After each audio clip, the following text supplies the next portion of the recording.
नमस्कार, मैं हूं ऐश्वर्या कपूर और आप देख रहे हैं मेरे साथ 5 का प्रहार। और ये प्रहार कोरोना वायरस और ये प्रहार उन लोगों पर जारी रहेगा जिनके लिए राजनीति जरूरी है, कोरोना से बचना नहीं। आपका विषय हो सकता है, कई लोग कहते हैं कि किसान बिल को लेकर उनको विरोध करना है। मैं कह रहा हूं, मैं बात फार्मर्स बिल की कर ही नहीं रहा। मैं आपकी व्यक्तिगत निजी या कोई अगर बड़ी दिक्कत है वो कोरोना से बड़ी नहीं हो सकती। इसलिए मैं बार बार कहता हूं, ये जो लोग हैं, चाहे वो राकेश टिकैत हो, चाहे वो नरेश टिकैत हो, ये बाबा टिकैत के बच्चे हैं, इन्हें समझना चाहिए। ये लोग किसानों की बात करते हैं, लेकिन ये कैसे भूल जाते हैं कि कोरोना जैसी बीमारी, कोविड-19 जैसी लाइलाज बीमारी जो आज फिर बढ़ गई है, भारत में महामारी की तरह फैल रही है, उससे निपटना ज्यादा जरूरी है या फिर इनकी राजनीति? 30,000 लोग आज पंजाब के पटियाला से चल रहे हैं दिल्ली की ओर। हमारे साथी अमनदीप उनके साथ है। देखिए, ये तस्वीरें हमने ली है वहां से, ये हमारे लोकल साथियों ने भेजी है बिना मास्क के। मैं समझता हूं ये तस्वीरें और साफ हो सकती है, लेकिन ये देखिए, गाड़ियों से गाड़ियां लदी हुई है, कोई सोशल डिस्टेंसिंग नहीं मान रहा। एक गाड़ी में जितने भर सकते हो भरो, एक जगह पर जितने आ सकते हो आओ। और पंजाब से दिल्ली के बॉर्डर पहुंचो, टिकरी पहुंचो, सिंघू पहुंचो, लोग आए। ऑक्सीजन यहां कमी हो रही है, सड़क बंद है, अस्पतालों में बेड नहीं है। दिल्ली सरकार कह रही है कि ऑक्सीजन नहीं है, और ये ब्रेकिंग न्यूज चलनी चाहिए। दिल्ली सरकार कह रही है कि ऑक्सीजन नहीं है, 5-6 घंटे के लिए ऑक्सीजन है, जगह दे दो, रास्ता दे दो। और यहां लोग 30,000 लोग पंजाब से चल रहे हैं। क्या इनकी जरूरतें पूरे भारत से ज्यादा है? इसी पर यह प्रहार है आज।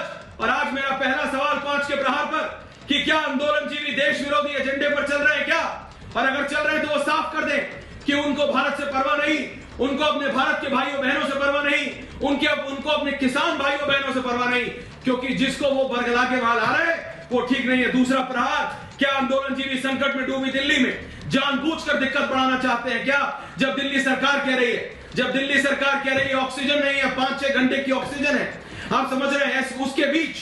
उसके बीच ये लोग ऐसे आ रहे हैं। तीसरा प्रहार, क्या कोरोना से दम तोड़ते मरीजों को देखकर भी आंदोलनजीवियों की इंसानियत नहीं जाग रही है क्या? चौथा प्रहार, क्या अब आंदोलनजीवियों पर कड़ी कार्रवाई का वक्त नहीं आ गया है? क्या सरकारों को एक साथ नहीं आ जाना चाहिए? क्या अरविंद केजरीवाल, मनोहर लाल खट्टर और कैप्टन अमरिंदर सिंह को एक साथ नहीं आ जाना चाहिए इनके खिलाफ? 5वां सबसे बड़ा प्रहार, क्या आंदोलनजीवी किसी सियासी दल के इशारे पर महामारी बढ़ाने की ये कोई साजिश तो नहीं हो रही? लोगों को एक साथ बिना सोशल डिस्टेंसिंग, बिना मास्क के लाके ऐसे लोगों पर और कोरोना पर जारी रहेगा हमारा प्रहार। पहले देखते हैं खास रिपोर्ट।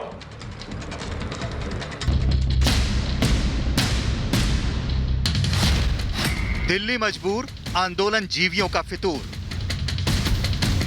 मरीज तोड़ रहे दम, आंदोलन जीवी बेरहम। दिल्ली का दम घोटने आए आंदोलन जीवी। इन तस्वीरों को देखकर चौंकिए मत, बीते दौर की नहीं, ये तस्वीरें ताजा हैं। दिल्ली कूच करते ये लोग कोई और नहीं, वो बेदर्द आंदोलन जीवी हैं, जिन्हें न देश के दर्द से कोई मतलब है, न दम तोड़ते मरीजों से। इनका बस एक ही एजेंडा है, रास्ता रोककर दिल्ली का दम घोटना। वेंटिलेटर पर मरीजों की उखड़ती सांसों से भी इनका दिल नहीं पसीज रहा है। जब देश संकट में हो तो राष्ट्र धर्म यही है कि हम अपनी निजी समस्याओं और आपसी मतभेदों को भुलाकर एक साथ खड़े हो जाएं। देश की मजबूरी में मौका तो सिर्फ देश विरोधी ही खोजते हैं, जो देश की समस्या और देशवासियों के हमदर्द नहीं, जिन्हें कोरोना से जूझते लोगों के दर्द का एहसास नहीं, वो देश के सगे कतई नहीं हो सकते। तो यहाँ पे होम क्वारंटाइन है, अपने घर क्यों जाएंगे? अच्छा, दिल्ली की बीमारी लेकर अपने गांव में जाएंगे हम? सर, फिर अगर यहाँ पर किसी को कोरोना हो गया और वो फिर दिल्ली वासियों को भी तो फैल सकता है ना। कोरोना होगा तो हॉस्पिटल है नजदीक, ये रहा मैक्स हॉस्पिटल। दिल्ली का दम घोटने पर अड़े ये लोग राहत की राह में भी बड़ा रोड़ा बन चुके हैं। 19 अप्रैल को पुलिस की मदद से बमुश्किल ऑक्सीजन टैंकर को बालाजी अस्पताल पहुंचाया जा सका। जरा और देर होती तो 235 मरीजों की सांसों की डोर टूट जाती। बिना मास्क, बिना सामाजिक दूरी बरते ये आंदोलन जीवी ऐसे चले आ रहे हैं जैसे किसी जलसे और जश्न में शामिल होना हो। अकड़ दिखाते, अट्ठाहस लगाते। ये आंदोलन जीवी इस आपदा को और बढ़ाने का अवसर खोज रहे हैं। ऐसे में जिन्हें नहीं है देश के दर्द से सरोकार, जो हैं कई मरीजों की सांसों की डोर तोड़ने के जिम्मेदार, जो अपने हट से बढ़ा रहे हैं कोरोना की रफ्तार, उन पर करेंगे 5 का प्रहार।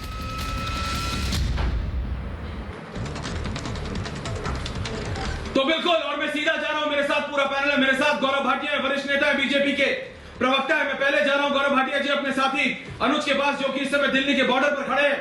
अनुज, दिल्ली सरकार कह रही है हमारे पास 5, 6, 7 घंटों की ऑक्सीजन बाकी है, वहीं ये लोग बॉर्डर बंद करके बैठे हैं, 30,000 लोग और आ रहे हैं, इनको समझ नहीं आ रहा है, इनके लिए राजनीति ज्यादा जरूरी है, लोगों की जान नहीं। अनुज, कहां है आप और क्या हालत है वहां? जी बिल्कुल ऐश्वर्या, सबसे बड़ा सवाल यही खड़ा होता है कि इन लोगों को ये बात समझ नहीं आ रही कि क्या हालात हैं दिल्ली के अंदर। सबसे पहले मैं तस्वीरें दिखाता हूं आपको। मैं इस समय रिपोर्ट कर रहा हूं टीकरी बॉर्डर से।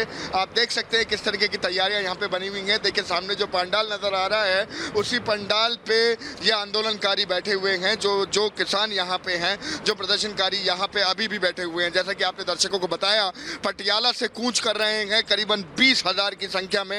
ये कहा जा रहा है ऐश्वर्या कि वो यहाँ पहुँच रहे हैं। हालात देखिए, दिल्ली के अंदर लॉकडाउन लगा हुआ है। और मैं अपने कैमरा पर्सन सुरेंद्र सिंह रावत को यह भी कहूंगा, एक 360 व्यू लेके टीकरी बॉर्डर के आपको हालात भी दिखाएं। ये वही रास्ता है जो पूरा कई महीनों से बंद हो रखा है। देखिए कितने बॉर्डर से, चाहे वो सिंगू बॉर्डर हो, चाहे वो गाजीपुर बॉर्डर हो, जहाँ पे ऑक्सीजन की सप्लाई जो लोग कर रहे हैं उनको परेशानी हो रही है। हेल्थ केयर फैसिलिटी वर्कर जो हैं उनको परेशानी हो रही है। एक तरफ दिल्ली में लॉकडाउन लगा हुआ है, 6 दिन के लिए लॉकडाउन लगा दिया गया है। दिल्ली के अस्पतालों में ऑक्सीजन की कमी पड़ रही है। 28,000 का आंकड़ा पार कर चुके हैं अगर पॉजिटिव केसेस की बात करें। ऊपर पॉजिटिविटी है। और लेकिन दूसरी तरफ तस्वीरें क्या है? दूसरी तरफ तस्वीरें ये हैं कि ये 20,000। गौरव भाटिया जी, आप ये तस्वीरें देख रहे हैं। गौरव भाटिया जी, ये कैसी राजनीति है? गौरव भाटिया जी, ये कैसी राजनीति है जो कि इंसानियत से ऊपर है? ये लोग इन लोगों को एक साथ लेकर आ रहे हैं, कोई सोशल नेटवर्क, कोई सोशल डिस्टेंसिंग नहीं, कोई मास्क नहीं। गौरव भाटिया जी, लोगों की जान जा रही है। दिल्ली सरकार भी कह रही है कि हमारे पास ऑक्सीजन 5, 6, 7 घंटे की बची है, और वहां 30,000 लोग दिल्ली बॉर्डर रास्ता बंद कर रहे हैं। गौरव भाटिया जी। ऐश्वर्या जी, आर भारत ने जब ये तस्वीर दिखाई और एक सुबह भी आपकी रिपोर्ट चल रही थी, मैं समझता हूं हर नागरिक जो रिपब्लिक भारत देख रहा है उसके मन में एक सवाल है।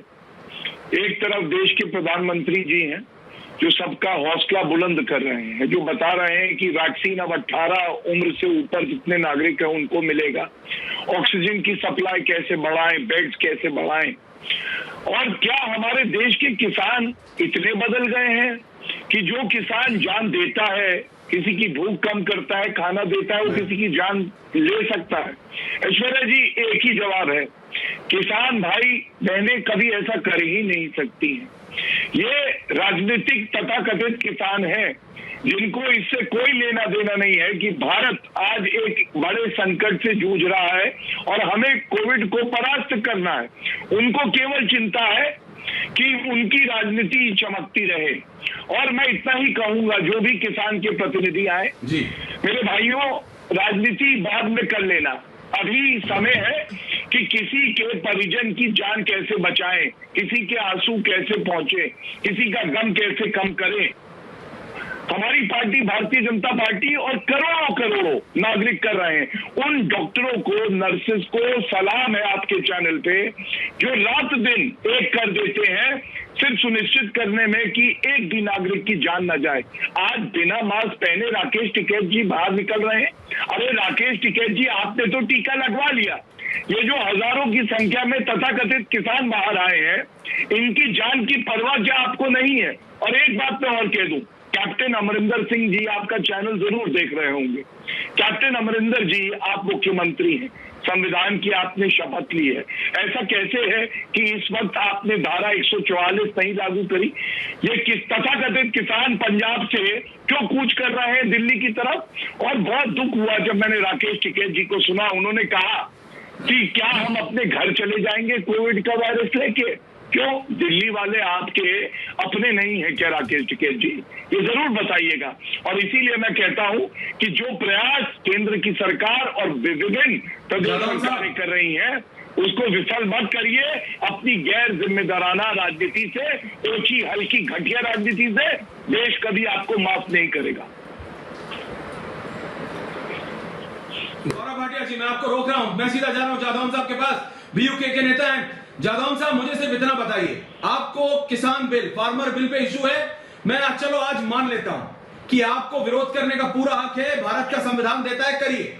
लेकिन इस समय जब कोरोना की महामारी फैल रही है, हर 10 में से 3 लोग संक्रमित हैं, वहां पर 30,000 लोग, कोई सोशल डिस्टेंसिंग नहीं, कोई मास्क नहीं, क्या ये 1 महीने बाद नहीं हो सकता? क्या आपका विरोध प्रदर्शन 20 दिन बाद नहीं हो सकता? क्या आप समझ नहीं रहे हैं? आप कह रहे हैं कोरोना यहां से नहीं होगा। अरे कोरोना कोई डिफरेंशिएशन नहीं करता कि गौरव भाटिया, ऐश्वर्या कपूर के यहां जाओ और जोधान साहब और टिकैत साहब को मत जाओ। जनता, अगर आप नेता हैं तो आपके फॉलोअर्स की जिम्मेदारी आपकी है। जादौन साहब जी, कपूर साहब, आवाज आ रही है जादौन साहब और गौरव भाटिया साहब, मैं मुझे समय दीजिए, मैं एक एक बात का जवाब दूंगा। मैं शुरू से जो आपने पहले से बोल रहे उन शब्दावलियों को मैं सुन रहा हूं, उन शब्दों का, जिन शब्दों का आप इस्तेमाल कर रहे हैं किसानों के लिए, ये शर्मिंदगी की बात है। इन शब्दों का इस्तेमाल मत करिए नेशनल टीवी पे बैठ के। हम बातचीत साधारण शब्दों में कर सकते हैं। अब रही बात आपकी, की बात नहीं है, आप कोरोना बीमारी से इधर उधर की बात मत करिए। एक बात बताइए, आप बीच में नहीं मैं क्यों नहीं बोलूंगा? बीच में नहीं। गौरव भाटिया जी, बीच में नहीं। मेरे सवाल है, आप उत्तर दीजिए। मैं आपके भाई होने तो फिर आप ही बोलिए ना फिर। हाँ बिल्कुल, मैं बोल लेता हूँ, कोई बात नहीं। आप ही बोलिए ना, मैं बोल रहा हूँ। मैं आपकी से गुजारिश करना चाहता हूँ, ये हक मुझे मिलेगा या नहीं मिलेगा? सुनिए, मैं आपसे कहना चाहता हूँ, आप सुनिए, क्या ये प्रदर्शन आप कुछ समय बाद नहीं हो सकता? आप मेरी बात को सुनिए, आप सुनिए। आप पूरा मानवता का टेंडर आपके नाम नहीं है। जो भी मेरे नाम कुछ भी नहीं है, आप टेंडर खुद लीजिए। मुझे केवल इतना बताइए, ये टेंडर जो आपने आप सुन लीजिए, मैं आपके बीच में नहीं बोला, मैं भी बोल सकता था, मैं भी बोल सकता था। गौरव भाटिया जी, बताइए क्यों ये लोग, गौरव भाटिया जी, मैं भी बोल सकता था आपके बीच में, मैं नहीं बोला। जिनकी तस्वीर आपके आप सुनिए, आप सुनिए, आप सुनिए, आप सुन लीजिए। आप अपने समय पे बोले, आप मेरी बात सुनिए। नाम को खराब कर रहे हैं। ऐश्वर्या कपूर साहब, इनको आप रोकिए। मैंने इनके बीच में एक बात, मैं भी बोल सकता हूँ, यही सवाल पूछ रही है जो मैं पूछ रहा हूँ। मैं बीच में नहीं बोला, कदम नहीं उठा सकते। ना बिल्कुल नहीं, मैं बताऊंगा, मैं बोलूंगा। अरे प्रश्न तुम करोगे, उत्तर भी तुम दोगे। उत्तर तो मुझे देना है ना। देखिए, मैं एक सवाल जो आप सबसे पूछा, जादौन साहब, गौरव भाटिया जी 1 मिनट, जादौन साहब, गौरव भाटिया जी 1 मिनट,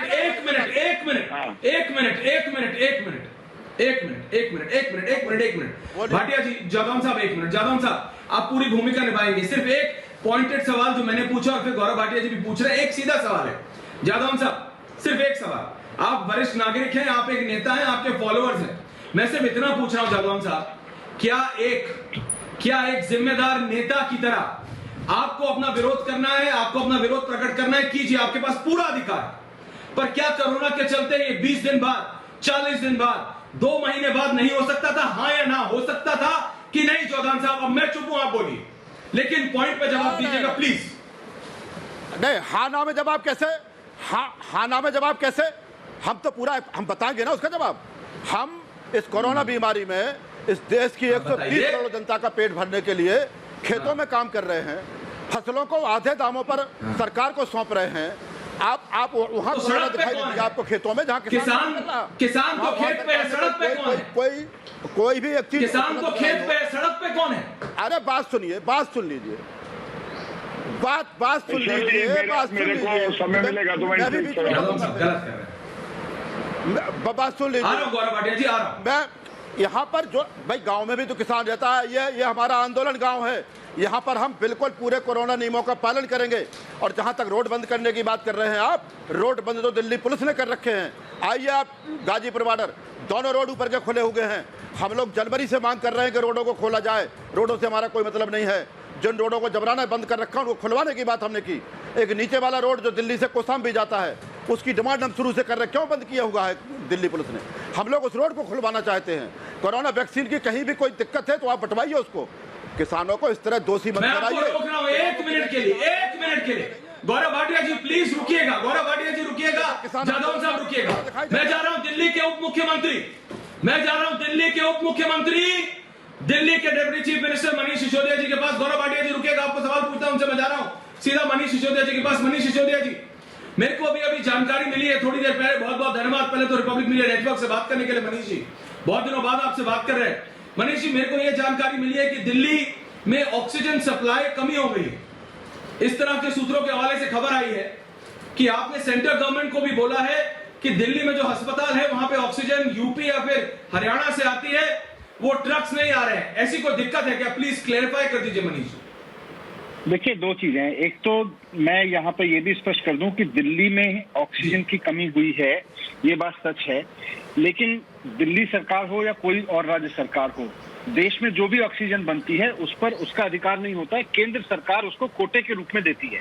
तो हमारी पहली मांग तो जो बार बार भारत सरकार से रही है, पिछले एक हफ्ते से हम कह रहे हैं कि अचानक कोविड के केसेस बढ़ने की वजह से दिल्ली में ऑक्सीजन की जरूरत बहुत ज्यादा बढ़ गई है। बहुत ज्यादा केस हो गए हैं, बहुत ज्यादा जरूरत बढ़ गई है। तो हमारा जो कोटा है उसको आप 378 से बढ़ा के 500 मीट्रिक टन कर दीजिए। पहली बात तो हमारी ये है, तो इसलिए बहुत कमी हो रही है।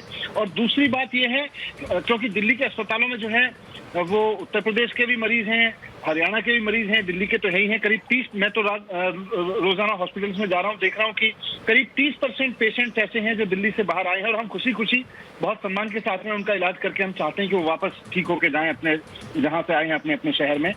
तो जब सबके लिए दिल्ली इलाज के लिए खुली है, तो ऑक्सीजन भी इस तरह से कि दिल्ली में पेशेंट्स बढ़े हैं, उस हिसाब से दिल्ली को, केंद्र सरकार को दिल्ली के ऑक्सीजन का कोटा बढ़ा देना चाहिए। ये हम रिक्वेस्ट कर रहे थे केंद्र सरकार से। दूसरा ये कि जो अभी भी कोटा है 378 का, उसमें आने में प्रॉब्लम हो रही है। उसमें कल सुबह वहां से जो मोदी नगर का प्लान था, मनीष जी अगर आप बताएं, क्योंकि हमारे साथ बीजेपी के भी नेता हैं, दिक्कत क्या हो रही है? मनीष सिसोदिया जी, आप दिल्ली के उप मुख्यमंत्री हैं। अगर इतना बड़ा नेता और दिल्ली का उप मुख्यमंत्री बोले कि दिक्कत हो रही है, तो जनता को अधिकार है जानने का कि क्या दिक्कत हो रही है। मनीष जी, मैं बता रहा हूँ, आज की मैं दिक्कत बता देता हूँ। हरियाणा में फरीदाबाद में वहां पर जाकर वहां के अधिकारी प्लांट में बैठ गए और वहां कहा कि सेंट स्टीफन हो या कोई और हॉस्पिटल हो, परमानंद हो, उसको आपके यहाँ से गैस नहीं जाएगी, आपको केवल हरियाणा में जाएगी। वहां से उन्होंने दिल्ली के ट्रक नहीं निकलने दिए गए। जो सप्लायर है, मनीष जी प्लीज, मैं आपको इस पे कुरेद रहा हूँ। मनीष जी, मैं आपको इस पे कुरेद रहा हूँ, लेकिन किसने कहा? आपको कुरेदने की शायद जरूरत नहीं पड़ेगी, अगर आप बात मेरी पूरी होने देंगे तो कुरेदने की जरूरत नहीं पड़ेगी जी। हरियाणा के जो सप्लायर है, जो हरियाणा का मैन्युफैक्चरर है, जो सप्लायर है, उसने हॉस्पिटल को मैसेज भेजा, हॉस्पिटल ने SOS मुझको मैसेज भेजा कि साहब ये देखिए, सप्लायर कह रहा है कि मेरे यहाँ के प्लांट में आके अधिकारी बैठ गए हैं हरियाणा के, और अब वो कह रहे हैं कि हम आपको गैस आगे नहीं ले जाने देंगे। तो ये जो प्रॉब्लम हो रही है, ये जो मैंने कल ट्वीट किया था कि ये जंगल राज बन जाएगा ऑक्सीजन का, अगर केंद्र सरकार इसको ठीक से कोऑर्डिनेट नहीं करेगी। मेरी केंद्र सरकार से हाथ जोड़ के रिक्वेस्ट है कि इसको कोऑर्डिनेट करें, क्योंकि ऑक्सीजन किसको कितनी जाएगी ये जिम्मेदारी केंद्र सरकार ने अपने हाथ में ले रखी है। ये किसी भी राज्य को छोड़ा नहीं है, ना दिल्ली पे, ना उत्तर प्रदेश में, ना हरियाणा पे। तो क्योंकि केंद्र सरकार तय कर रहा है किस राज्य को कितनी जाएगी, तो अब बाकी राज्यों को, क्योंकि दिल्ली में बहुत सारे कारणों से, पॉल्यूशन की वजह से और बहुत सारे कारणों से दिल्ली में फैक्ट्री नहीं लगती है ऑक्सीजन की फैक्ट्री दिल्ली से बाहर ही लगती है। तो वैसे में जिस राज्य से भी दिल्ली को कोटा मिल रहा है, अगर फरीदाबाद से मिल रहा है, फरीदाबाद से दिल्ली आने के लिए, फरीदाबाद जिले से दिल्ली आने के लिए अगर ऑक्सीजन का ट्रक चलता है, तो उसको ऑक्सीजन की फैक्ट्री में जाके अगर हरियाणा के अधिकारी रोकते हैं, तो इसमें केंद्र सरकार को इंटरवेंशन करने की जरूरत है। और वही मैं मांग रहा हूं कि वहां जो सप्लाई का कोटा है वो भी दिया जाना बहुत जरूरी है। जितना जरूरी ये है कि कोटा बढ़ाया जाए, उतना जरूरी ये है कि जो सप्लाई का पहले से कोटा है वो भी दिल्ली के अस्पतालों तक आ जाए। बाकी राज्य सरकारें अपना पुलिस बल इस्तेमाल करके या अपने अधिकारियों को इस्तेमाल करके उस कोटा को दिल्ली आने से रोके ना।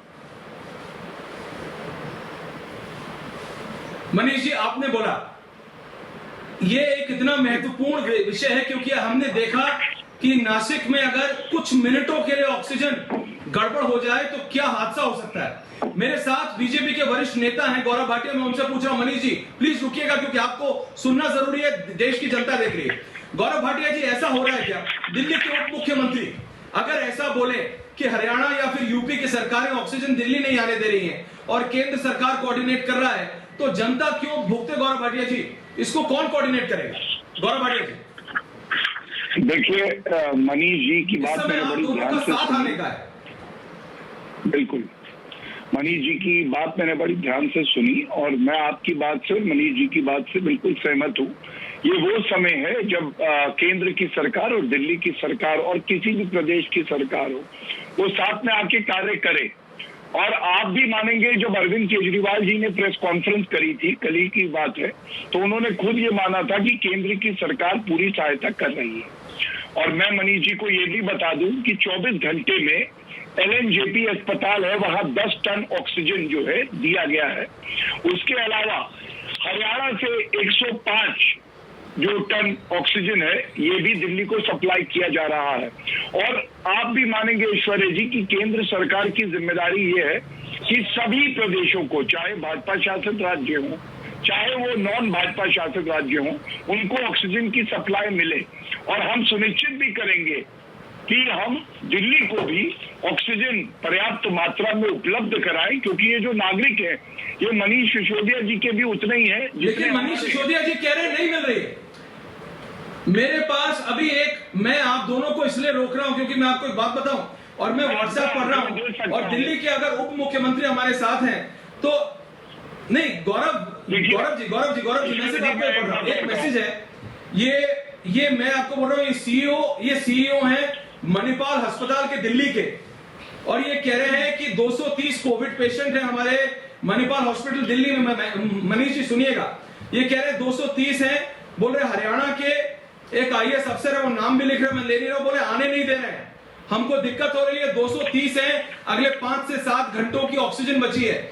ये हालत अगर दिल्ली के अन्य अस्पतालों की है तो मनीष सिसोदिया जी, मैं आपसे पूछ रहा हूं, दिल्ली की जनता ने आपको जिता के भेजा है, क्या आपने केंद्र सरकार से बात की? क्या आपने फोन घुमाए? आप दिल्ली के उप मुख्यमंत्री हैं, क्या आपने केंद्र सरकार को फोन मिलाया मनीष जी? बिल्कुल, केंद्र सरकार को चिट्ठी भी लिखी, फोन भी मिलाया, बात भी की। जब रात लग रहा था कि एक हॉस्पिटल में दिल्ली के ऑक्सीजन का इतना बड़ा क्राइसिस हो गया है कि रात को 2 बजे ऑक्सीजन खत्म हो जाएगी, तो मैंने स्वयं दिल्ली केंद्र सरकार के एक बहुत वरिष्ठ मंत्री से आदर के साथ बात की और उन्होंने बहुत सम्मान करते हुए इंटरवीन किया। उसके बाद फिर दिल्ली में रात को वो ट्रक आ पाया। लेकिन क्या हम अब एक एक ट्रक के लिए, एक एक सिलेंडर के लिए केंद्रीय मंत्री को फोन घुमाएं और केंद्रीय मंत्री जी से रिक्वेस्ट करें, उसके बाद दिल्ली में ऑक्सीजन आएगी? क्योंकि केंद्र सरकार दिल्ली की या देश भर की ऑक्सीजन को कंट्रोल करती है, कितनी ऑक्सीजन कहाँ जाएगी इसको केंद्र सरकार करती है। तो क्या अब एक एक ट्रक के लिए, एक एक अस्पताल में आने वाले एक एक ट्रक के लिए हमें केंद्र सरकार के मंत्री जी को कहना पड़ेगा? मुझे लगता है ये कोई अच्छी सिचुएशन नहीं होगी। अच्छी सिचुएशन यही होगी ऐश्वर्या जी कि अगर केंद्र सरकार के मंत्री, केंद्र सरकार के जिम्मेदार लोग इस बात को सुनिश्चित कर लें कि कोई भी राज्य जिसको केंद्र ने जितना कोटा दिया है वो उतना जरूर ले ले। अगर दिल्ली जो आपने व्हाट्सएप पढ़ के सुनाया, वही व्हाट्सएप मेरे पास भी है, वही व्हाट्सएप कह रहा है कि किस तरह से वहां के अधिकारी जाके प्लांट में बैठ गए हैं और वो वहां से ट्रक नहीं निकलने दे रहे हैं। तो राज्य अगर इस तरह से कब्जा करेंगे ऑक्सीजन पर, एक राज्य के हिस्से की ऑक्सीजन पे दूसरा राज्य कब्जा करेगा, तो ये कोई बहुत अच्छी सिचुएशन नहीं है। अगर हम इससे निकाल लें तो ये बहुत बड़ा सहयोग होगा। केंद्र ने हमेशा सहयोग किया है, मैं गौरव जी की बात से सहमत कर रहा हूँ। कोविड में कोई राज्य सरकार, कोई केंद्र सरकार अपने दम पे इस लड़ाई को नहीं लड़ सकती है। केंद्र सरकार, राज्य सरकार, निगम सब लोग मिलके लड़ेंगे तभी ये लड़ी जा सकती है। आज तक मिलके ही लड़ा है, इसीलिए जीते भी हैं जितना आगे तक कंट्रोल कर पाए हैं।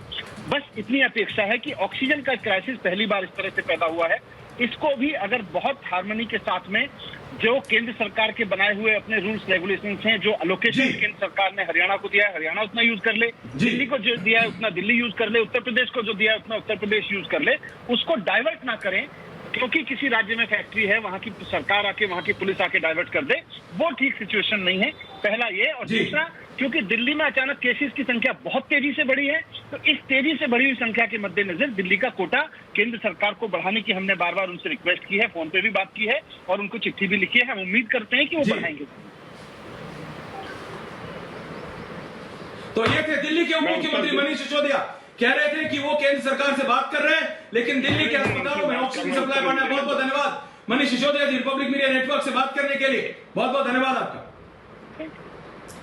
गौरव, मैं जानता हूं आप एक और सवाल करना चाह रहे थे। एक दिल्ली सरकार की बैठक है कोविड के ऊपर है और इसीलिए मैंने उनको जाने दिया क्योंकि कोविड के ऊपर एक बैठक चल रही।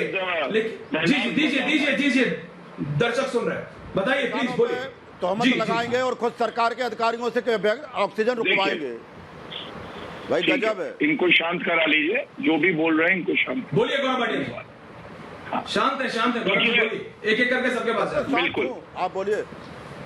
जी देखिए, मनीष जी उप मुख्यमंत्री हैं और उनको चिंता होना हर नागरिक की स्वाभाविक है, जैसे केंद्र सरकार को भी चिंता है, चाहे दिल्ली हो चाहे कोई और राज्य हो। और मैं आपको बता रहा था किस तरह से प्रधानमंत्री जी ने बैठक करी और उसके बाद 17,000 मीट्रिक टन जो ऑक्सीजन था, जो 12 सबसे ज्यादा प्रभावित राज्य हैं, इसमें दिल्ली भी है, और उनको ऑक्सीजन मिले ये सुनिश्चित किया जाएगा। और 20 अप्रैल को 4,880 मीट्रिक टन जाना था, 25 अप्रैल को 5,619 मीट्रिक टन। और दिल्ली के लिए केंद्र सरकार ने क्या किया है मैं आपको बता दूं। N95 मास्क है 21 लाख के करीब हमने सुनिश्चित कराए, PPE kit 9 lakh, HCQ hydroxy chloroquine tablet जो है 65 लाख सुनिश्चित कराए, वेंटिलेटर 756। ये सब दिल्ली का आंकड़ा है। मैं ये क्यों बांट रहा हूँ? देखिए, चिंता इस वक्त हर किसी को है और मैं पुनः कहूंगा, कल जब नरेंद्र मोदी जी ने राष्ट्र को संबोधित किया, उन्होंने एक स्पष्ट संदेश दिया, सबको एकजुट होके ये लड़ाई को जीतना होगा। इसलिए मैं राजनीति नहीं करूंगा, ये भी नहीं कहूंगा कि 3 दिन पहले तक अरविंद केजरीवाल जी कह रहे थे पर्याप्त मात्रा में दिल्ली में ऑक्सीजन है, बेड्स है। अब उन्होंने किस वजह से कहा ये वो जानते होंगे, लेकिन ये बात जरूर है कि आज की स्थिति में हमें सुनिश्चित करना है कि हर नागरिक के पास बेड, ऑक्सीजन सिलेंडर, अगर वेंटिलेटर की आवश्यकता है, दवाई है, डॉक्टर है, ये सब हो। और डॉक्टरों की और नर्सेज की खासकर हमें पूरी तरह से चिंता भी करनी है और उनके साथ खड़े रहना।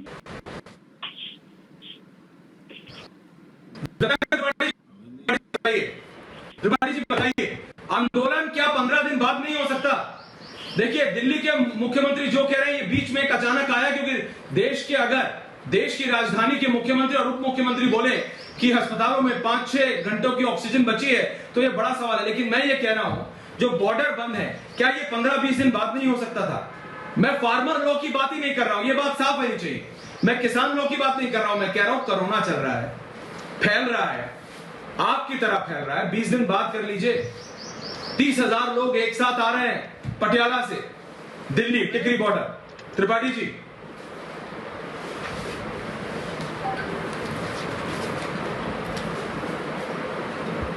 त्रिपाठी जी का ऑडियो कट गया है। त्रिपाठी जी का ऑडियो कट गया है। त्रिपाठी जी का ऑडियो कट गया है। मैं जा रहा हूं वीकेयू के नेता जादौन जी के पास। जादौन जी बताइए, जादौन जी जरा जवाब दीजिए ना। आप बोल रहे थे, दिल्ली के मुख्यमंत्री बोल रहे हैं ऑक्सीजन नहीं है दिल्ली में, अरे बॉर्डर खोल दीजिए जादौन साहब, इंसानियत। आप तो समझिए नेता हैं आप किसानों के। ऐश्वर्य जी तस्वीर साफ है, बिल्कुल जी ऐश्वर्य जी तस्वीर साफ कर दी मैं सिसोदिया जी ने और आपने। हरियाणा की सरकार, जहां भारतीय जनता पार्टी की सरकार है, वहां के अधिकारी गैस के प्लांट पर बैठ करके दिल्ली को सप्लाई नहीं होने दे रहे और तोहमत किसानों पे लगाई जा रही है। ये कौन सी राजनीति कर रहे हैं आप लोग? और आखिर कोरोना फैल रहा है, हम जहां भी जाएंगे वहां कोरोना होगा। हम यहाँ पर सारे कोरोना के नियमों का पालन करेंगे और कोरोना के नियमों के पालन के द्वारा यहाँ पर रहेंगे। ये हमारा आंदोलन गांव है। आप सरकार के फेल्योर को, ये सरकार का फेल्योर है, इसको किसानों पर मत छोड़िए। ये सरकार का फेल है, किसानों पर मत छोड़िए। सरकारी तौर पर गैस को रुकवा रहे हैं आप हरियाणा में सरकारी अधिकारी गैस की सप्लाई रोक रहे हैं और किसानों के ऊपर आप तोहमत लगा रहे हैं। ये उसी राजनीति नहीं है। क्यों मत रहिए, ये लोग सिर्फ समय नष्ट करने आए हैं। इनसे सवाल पूछेंगे, बात कर रहे हैं। कोरोना नियमों का पालन होगा। कोई भी कोरोना मरीज पॉजिटिव होकर किसी भी बॉर्डर में एक सेकंड गौरव भाटिया जी एक ऐसे व्यक्ति का लेते हैं जरा। गौरव जी देखिए, आपने बोला, मनीष सिसोदिया उन्होंने अपना बोला। मैं जा रहा हूँ, 1 मिनट जादौन साहब रुको। मैं एक ऐसे व्यक्ति के पास जा रहा हूँ जो एक फिल्म एक्टर ही नहीं, जो एक राजनेता ही नहीं, जो एक फिल्म एक्टर ही नहीं, जो एक राजनेता ही नहीं, वो खुद कोविड की मार झेल के आ रहा है। गौरव भाटिया जी सुनिएगा, मेरे साथ इस समय दिनेश लाल यादव हैं, निरहुआ के नाम से मशहूर हैं। मेरे को बताने की जरूरत नहीं है कौन है क्या है। अभी इनको लेके कंट्रोवर्सी भी हो गई थी कि लखनऊ में इनको जब ये कोविड पॉजिटिव हुए तो कैसे भर्ती हुए। निरहुआ, आप कैसा महसूस कर रहे हैं, पहले तो ये बताइए। कोविड से आप उबर आए अच्छे से? और कोरोना पॉजिटिव होने के बाद मैं घर पे ही आपके डॉक्टर्स का बहुत बहुत धन्यवाद। पहले तो मैंने डॉक्टर से सलाह लिया, डॉक्टर ने जो दवाएं मुझे लिखी वो सारी दवाएं ले रहा हूं, घर पे ही हूं और अभी मैं बिल्कुल ठीक हूं। मैं आपसे एज अ सुपरस्टार नहीं पूछ रहा हूं, मैं एज अ नेता नहीं पूछ रहा हूं, मैं आपसे एक एज कोविड पेशेंट पूछ रहा हूं, एक ऐसा व्यक्ति जिसने आप झेली हो। गौरव भाटिया जी और जादौन साहब सुनिएगा, निरहुआ आप मेरे को बताइए, एक मिनट के लिए भूल जाएगा कि आप किस पार्टी को सपोर्ट करते हैं, क्या नहीं है, काम इंसान की तरह। ये कोविड जैसी बीमारी है, क्या इस बीमारी के ऊपर अभी राजनीति करना जरूरी है? आपको लगता है कि ये जो दिल्ली के आसपास बॉर्डर सील हो रहे हैं, ऑक्सीजन आने में लेट हो रही है, आप थे बीमार, आप बताइए ऑक्सीजन कितनी जरूरी है इस समय एक कोरोना के पेशेंट के लिए? निरहुआ जी देखिए ऐश्वर्य जी, मैं कहना चाहता हूं कि इस बीमारी की गंभीरता को हर किसी को समझना पड़ेगा और इस बात को मानना पड़ेगा कि ये जो वैश्विक महामारी है वो आज हिंदुस्तान में जिस तरह से हमको चपेट में ले रही है, आपसी जितनी रंजिश है, चाहे जो भी राजनीति है, उसे छोड़ दीजिए। सबसे पहले इस बीमारी से लड़िए, सबसे पहले अपने लोगों की सुरक्षा कीजिए, अपने हिंदुस्तान के नागरिकों की सुरक्षा कीजिए। राजनीति करने के लिए बहुत समय मिलेगा, बाद में कर लीजिए, आपस में लड़ लीजिए। अभी जरूरी है कि आप देश के नागरिकों की सुरक्षा जो है वो प्राथमिकता पे रखिए और उनकी सुरक्षा कीजिए।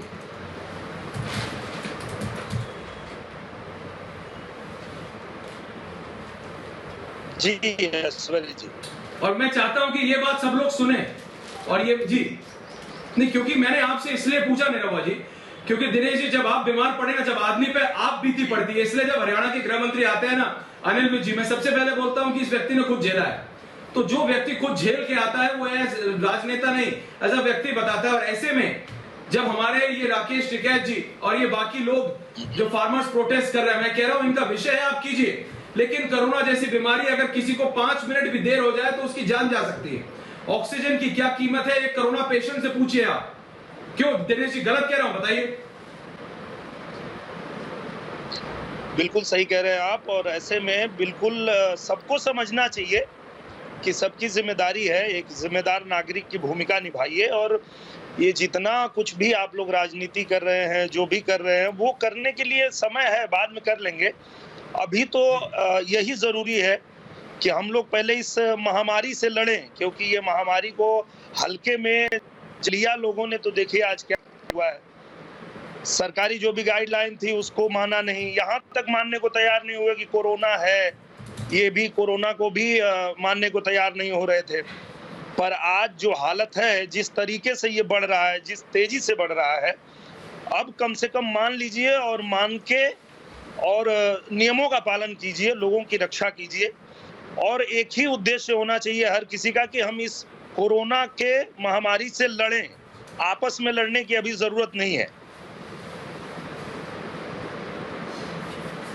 बिल्कुल, बहुत बहुत धन्यवाद निरहुआ। दिनेश लाल यादव, खुद आप भी थी बता रहे थे, और इसलिए मैं कह रहा हूं थैंक यू, इसलिए मैं आपसे कहता हूं कि ये कितना जरूरी है। मेरे साथ और भी पैनलिस्ट है गौरव भाटिया जी, और मैं जा रहा हूं जरा रत्नाकर त्रिपाठी जी के पास, अगर उनको आवाज आ रही हो।